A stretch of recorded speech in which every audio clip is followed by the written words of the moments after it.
I'm Lori Harder, and this is your spot to get the tips and inspiration that you need to fall in love with your life. And today I want to talk to you about making room in your life for the things that you really desire.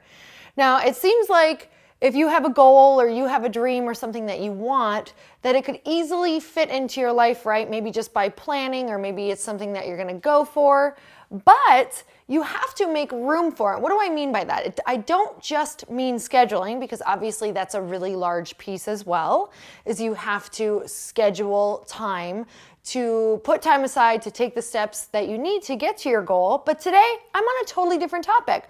I'm talking about making room energetically in your life and also in your mind, because we can't get the things that we desire if we don't believe that we can get them, and also if we are holding on to things that are taking up massive room. Now, what does that mean? So when you wake up every single day, what are the main things that maybe you're worrying about? What are the things that you're holding on to? What story is it that you're digging into, and what's taking up the most space? So maybe you're in the shower and all of a sudden you're thinking, oh, I hated that I had that conversation with my mom. Why is she always like that? I feel like she's so needy, or I feel like she's always picking on me, right? Think of how much space that is. So instead of being able to think of your goal and think of the actions you're going to take, you're actually taking up all that bandwidth, and it's draining your energy because it's a negative thought. So then you get out of the shower, right? And you go to the mirror and you immediately start picking on your body and critiquing what's wrong with it. You're taking up all of that space and you're wasting all of that energy. You're immediately feeling bad. You're lowering your energy even more from an already tired state. So what do you have left by the time you actually get to work and by the time you actually get home to spend time on your goal, right? So think about it. If you've been thinking all these negative thoughts and it's been taking up so much space in your life, in your day, and draining your energy, there's no room. So how do we start making space?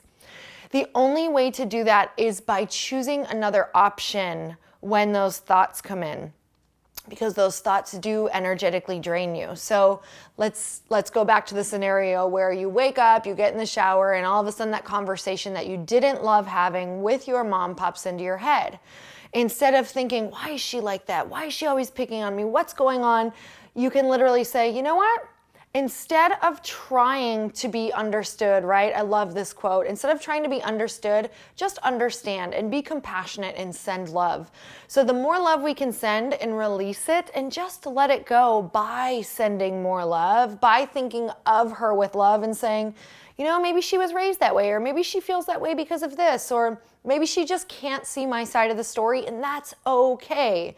And send love and let it go. Then you have all of that extra space, right? To not think about it, to not be drained, to maybe think of something positive that gives you energy, that gets you excited. Think of your gratitudes and how grateful that you are that you have your mother, or that you have that thing, or that you have the opportunity to forgive somebody, right? And it creates beautiful space and also adds energy to your life. So choose the empowering thought. Choose the thought that's going to give you energy, because at the end of the day, we only have a set amount of energy and willpower. And you can choose the thoughts that are going to drain you and leave you with nothing, or you can choose the thoughts that are going to empower you and actually energize you in order to move forward towards those things that you actually desire. So make room, right? Send your thighs that you look at in the mirror and you're maybe not loving right now, send them more love, because then you're actually going to have the energy to create that change and appreciate them, right? Send that person who maybe you're thinking a negative thought, just send them love, release it, and think of what you can do instead of disempowering thoughts. So you guys, maybe think of something that you can write down, that instead of looking at it as a negative thing and allowing it to drain your thoughts, where could you send it a little bit more love? How could you love it a little bit more? How could you maybe release it a little bit quicker? And this is going to be a practice done day in and day out, every single moment. I mean, sometimes I do this 1,000 times a day or more, but it does get easier. It does get better. And I think half of the fun once you go on this journey is really noticing that you catch it quicker. You're like, oh, That's not an empowering thought. That's going to be a thought that's going to drain me. And say, what thought do I want to think to energize myself and empower myself, get myself excited about my life and what I get to do? All right, you guys, comment below. Let me know what you're going to do, or what mantra or which thought, empowering thought, you're going to start thinking in order to energize yourself. Make sure you comment below and share this with anyone that you know who is taking up way too much space with any thoughts that are blocking them from getting what they truly desire. So this is a practice that is going to make massive room for you. You're actually going to feel like you gain time back and you gain energy back. I can't wait for you to try it. Let me know. And go to loriharder.com for more tips and inspiration. And until next time, bye-bye.